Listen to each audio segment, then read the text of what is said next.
Assalamualaikum warahmatullahi wabarakatuh. Selamat pagi semua. Hari ini kita bertemu lagi ya, yaitu di mata kuliah Dasar Manajemen Bisnis, di mana kita sudah masuk ke pertemuan 3 ya. Dan materi hari ini kita akan berbicara tentang perencanaan. Untuk mempersingkat waktu, saya langsung saja. Oke, apa itu perencanaan?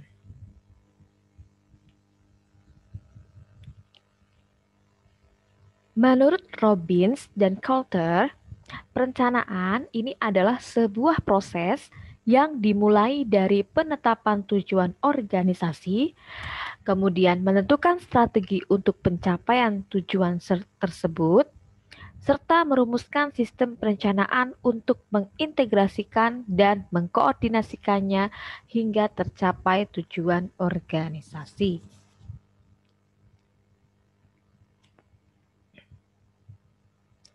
Selanjutnya, bagaimana dengan definisi dari perencanaan?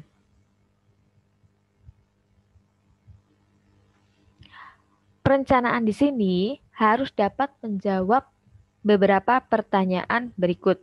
Di antaranya, yang pertama yaitu apa?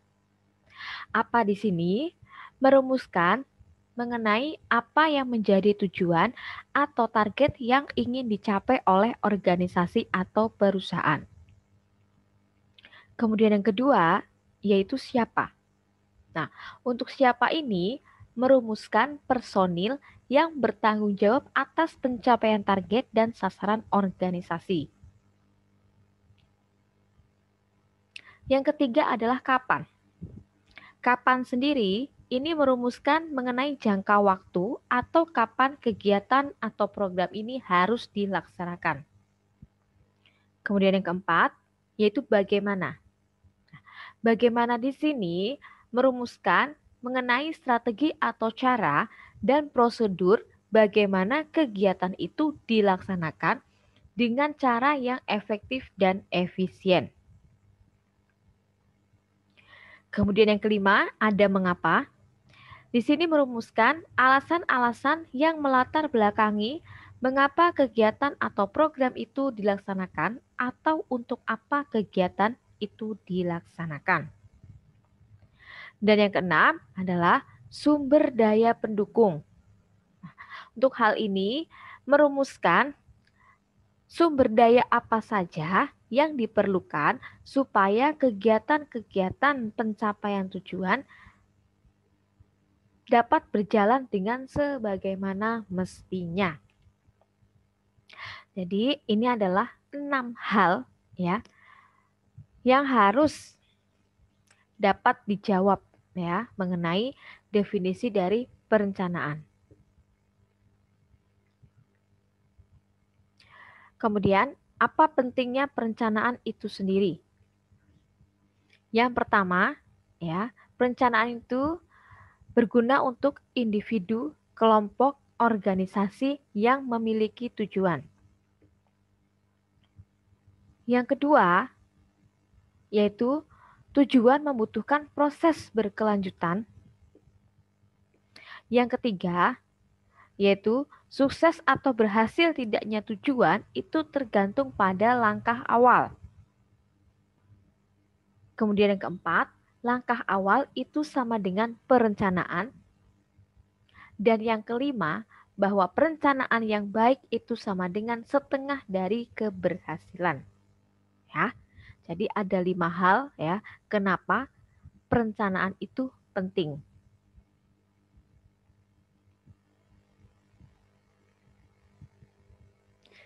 Selanjutnya adalah di dalam perencanaan itu ada fungsi utama aktivitas manajerial.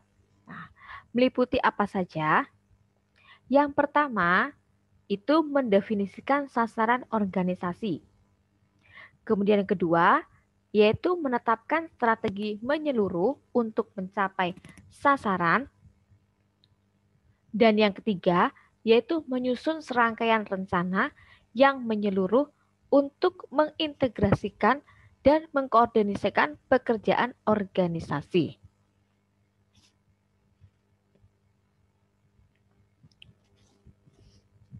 Sedangkan untuk jenis perencanaan sendiri,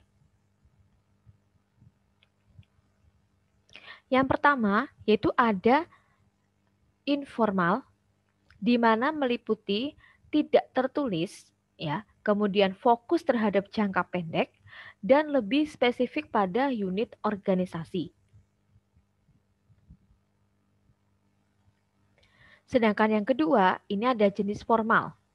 Meliputi biasanya bentuknya tertulis, kemudian lebih spesifik, fokusnya jangka panjang, dan mencakup pembagian sasaran untuk organisasi.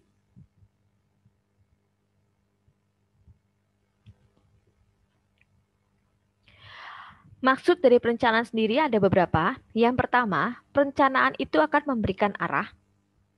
Yang kedua, perencanaan mengurangi ketidakpastian. Dan yang ketiga, perencanaan mengurangi pemborosan dan kegiatan rangkap.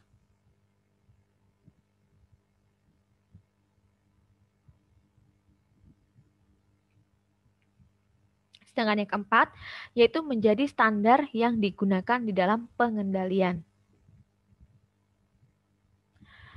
Sedangkan untuk elemen perencanaan, yang pertama ada tujuan, di mana tujuan yang pertama adalah hasil yang diinginkan individu maupun kelompok atau seluruh organisasi. Yang kedua, yaitu memberikan arah dan kriteria penilaian kerja. Sedangkan yang kedua adalah rencana.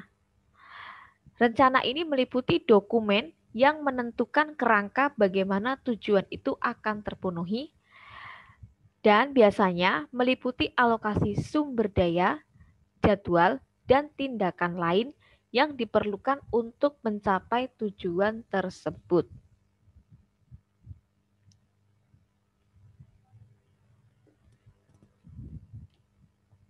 Fungsi perencanaan.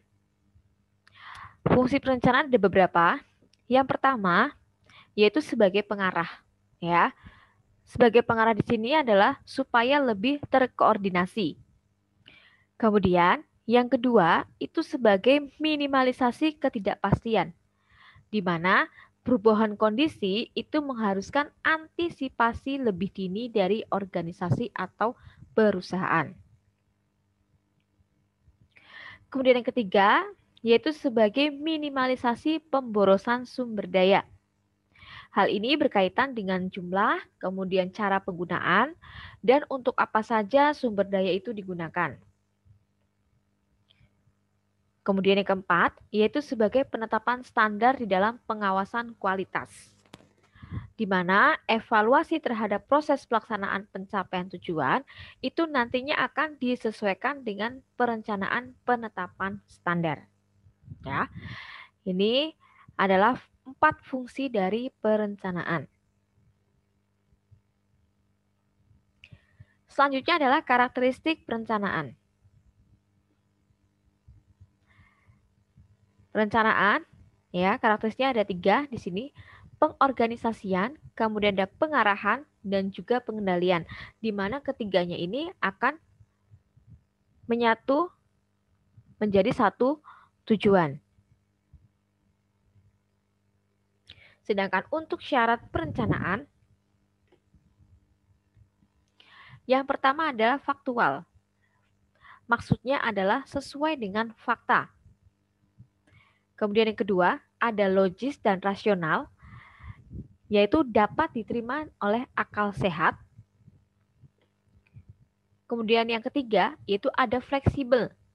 Maksudnya adalah tidak kaku atau dapat beradaptasi dengan perubahan.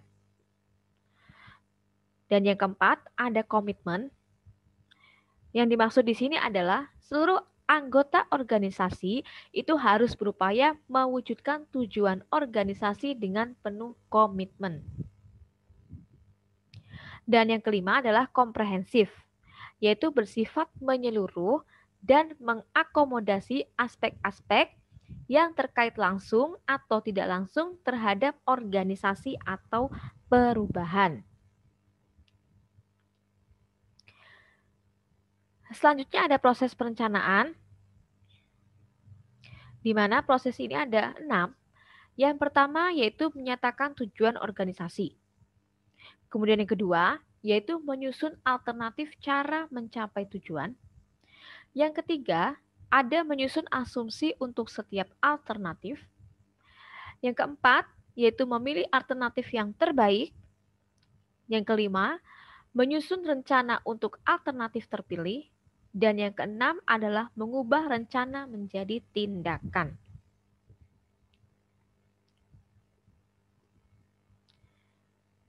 Kemudian, ada jenis tujuan dari perencanaan. Dilihat dari segi keluasan dan waktu pencapaian, ini ada beberapa. Yang pertama ada tujuan strategis, di mana tujuan yang ingin dicapai oleh organisasi ini dalam jangka waktu yang relatif lama, biasanya antara 3 sampai 5 tahun atau lebih. Yang kedua, ada yang namanya tujuan taktis, yaitu tujuan yang ingin dicapai oleh organisasi yaitu dalam jangka waktu relatif menengah, antara 1 sampai dengan 3 tahun atau juga bisa lebih. Dan yang ketiga yaitu tujuan operasional. Tujuan yang ingin dicapai dalam satu periode kegiatan organisasi atau perusahaan.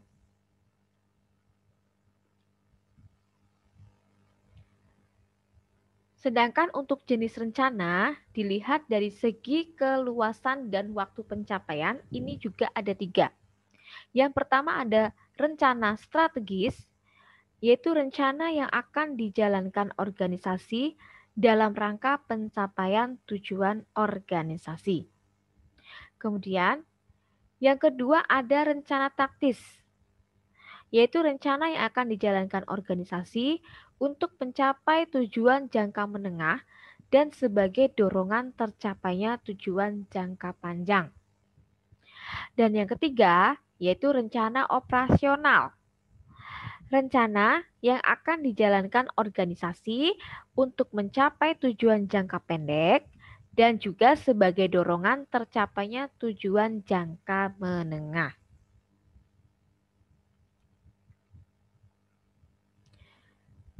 Sedangkan untuk unsur perencanaan sendiri, perencanaan yang baik di sini harus dapat menjawab 6 pertanyaan. Di antaranya, yang pertama ada what, yaitu tindakan apa yang harus dikerjakan. Kemudian yang kedua ada why, mengapa harus dilakukan. Yang ketiga ada where, yaitu di mana harus dibuat dan di mana harus dilaksanakan. Kemudian yang keempat ada when, yaitu kapan mulai dibuat dan kapan akan dilaksanakan. Yang kelima ada who, yaitu siapa yang nantinya akan mengerjakan. Dan yang keenam ada how, yaitu bagaimana cara melaksanakannya. Ya, ini adalah unsur-unsur dari perencanaan. Untuk langkah-langkah perencanaan sendiri, ini ada 3. Yang pertama ada input, ya, di mana input ini meliputi sumber daya, dan sumber daya di sini ada SDM, ada uang, ada material, mesin, dan juga informasi. Kemudian dari input ini akan masuk ke proses perencanaan. Nah, setelah masuk ke dalam proses perencanaan, maka akan muncul yang namanya output. Ya, output di sini adalah rencana organisasinya.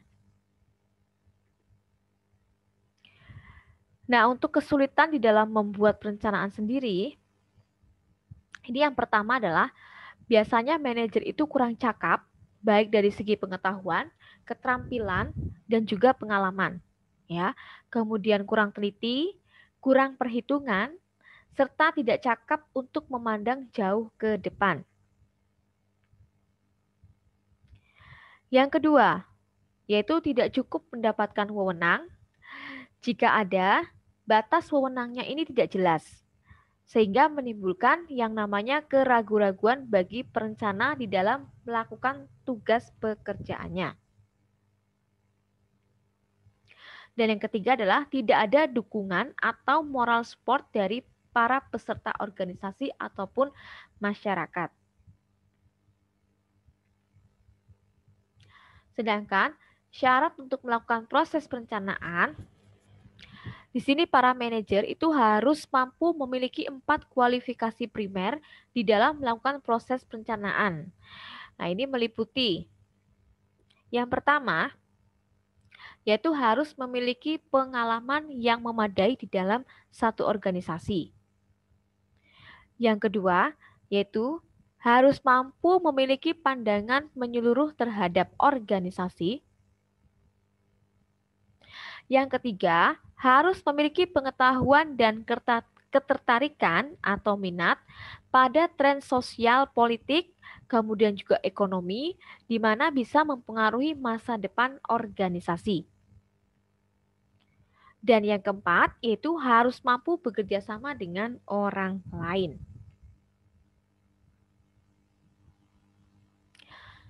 Nah, untuk tipe-tipe perencanaan sendiri, ini yang pertama ada yang namanya long term plans, yaitu rencana yang mempunyai jangka waktu lebih dari 3 tahun.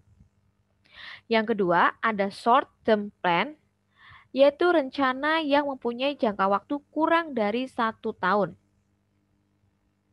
Yang ketiga, ada specific plans, yaitu rencana yang didefinisikan secara jelas dan tidak memberikan ruang bagi interpretasi.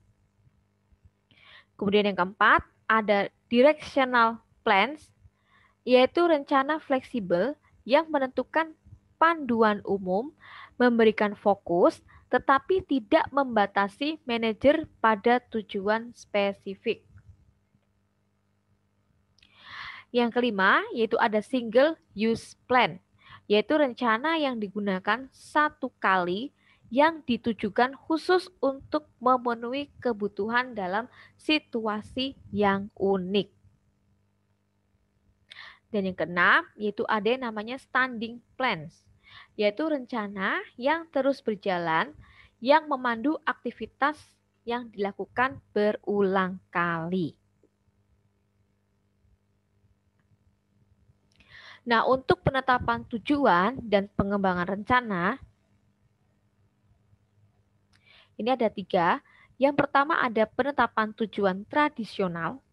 Kemudian yang kedua ada penetapan hierarki tujuan atau maintaining the hierarchy of goals. Dan yang ketiga adalah penetapan manajemen berdasarkan tujuan atau manajemen by objective. Bagaimana penetapan tujuan secara tradisional? Yang pertama, tujuan ditetapkan di tingkatan puncak. Kemudian, tujuan dipecah menjadi subtujuan bagi tiap tingkatan organisasi. Yang ketiga, yaitu mengasumsikan bahwa manajer puncak mengetahui apa yang terbaik karena mereka mengetahui big picture. Dan yang keempat, tujuan yang ditetapkan menjadi pengarah atau penuntun dan menjadi kendala bagi perilaku kerja masing-masing karyawan. Sedangkan yang kelima yaitu upaya kerja karyawan pada berbagai tingkatan dan bidang kerja disusun dalam rangka memenuhi tujuan yang telah dibebankan berdasarkan tanggung jawab mereka.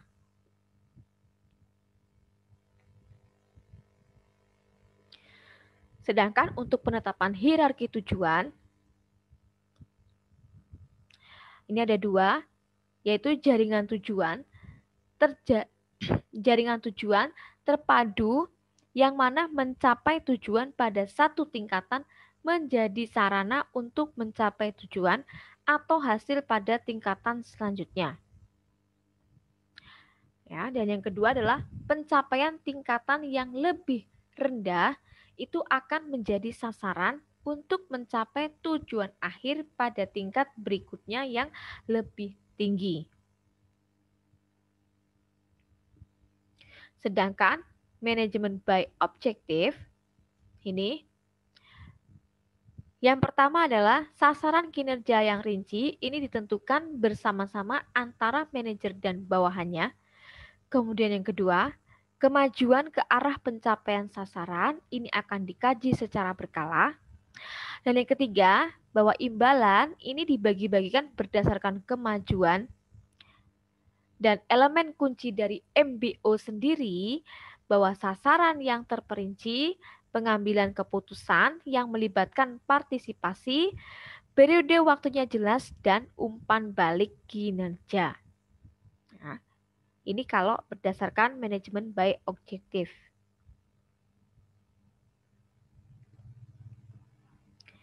Selanjutnya adalah faktor kontingensi di dalam perencanaan. Yang pertama, tingkat manajer dalam perusahaan.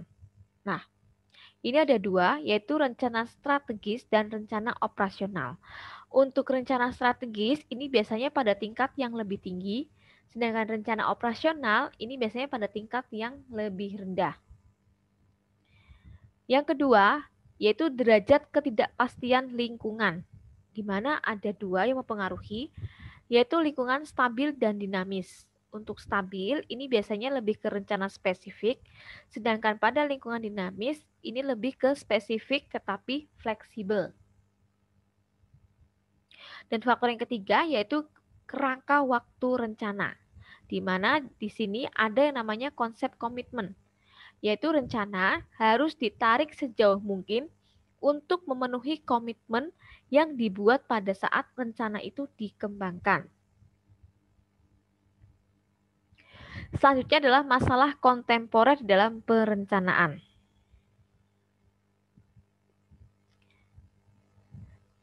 Kritik terhadap perencanaan. Yang pertama, bahwa perencanaan ini dapat menyebabkan kekakuan. Yang kedua, rencana tidak dapat dikembangkan untuk lingkungan yang dinamis. Kemudian yang ketiga, bahwa rencana formal itu tidak dapat mengganti intuisi dan kreativitas. Yang keempat, perencanaan lebih memfokuskan perhatian manajer pada persaingan dewasa ini, bukan kemampuan terhadap bertahan hidup untuk esok. Kemudian yang kelima, perencanaan formal ini akan memperkuat kesuksesan yang dapat menimbulkan kesalahan. Dan yang keenam, itu hanya perencanaan belumlah cukup ya. Jadi kalau cuma perencanaan ini tidak cukup, masih banyak hal-hal yang lain.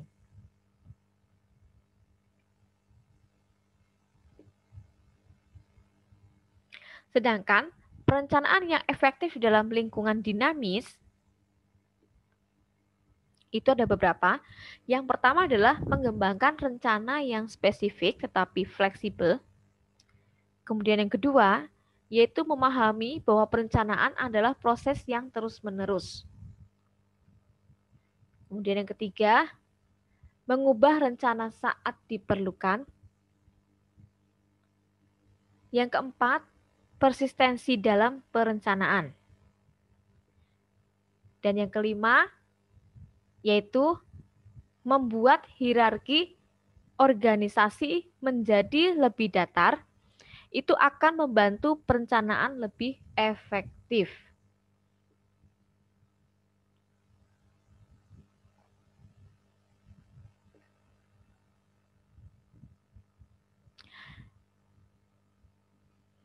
Oke, jadi itu yang bisa saya sampaikan ya untuk materi pada pertemuan 3, yaitu mengenai perencanaan atau planning. Nah, untuk tugas sendiri nanti yaitu kalian diminta membuat bisnis plan ya. Jadi perencanaan di dalam kalian membuat bisnis ya. Mungkin dulu di mata kuliah entrepreneur itu sudah pernah ya. Nah, itu bisa digunakan ya untuk tugas yang kali ini. Ya. Silahkan kalian buat ya bisnis plan mengenai usaha yang ingin kalian kelola atau ingin kalian buat ya. Untuk ketentuannya bagaimana nanti bisa dicek ya, bisa dilihat pada kolom tugas di aplikasi MyBest ya. Dan untuk waktu pelaksanaan pengerjaan seperti biasa ya, paling lambat adalah hari Sabtu jam 10 malam. Oke, saya rasa itu saja yang bisa saya sampaikan untuk pertemuan ketiga ini. Kita lanjutkan pertemuan berikutnya minggu depan. Akhir kata, saya akhiri. Wassalamualaikum warahmatullahi wabarakatuh.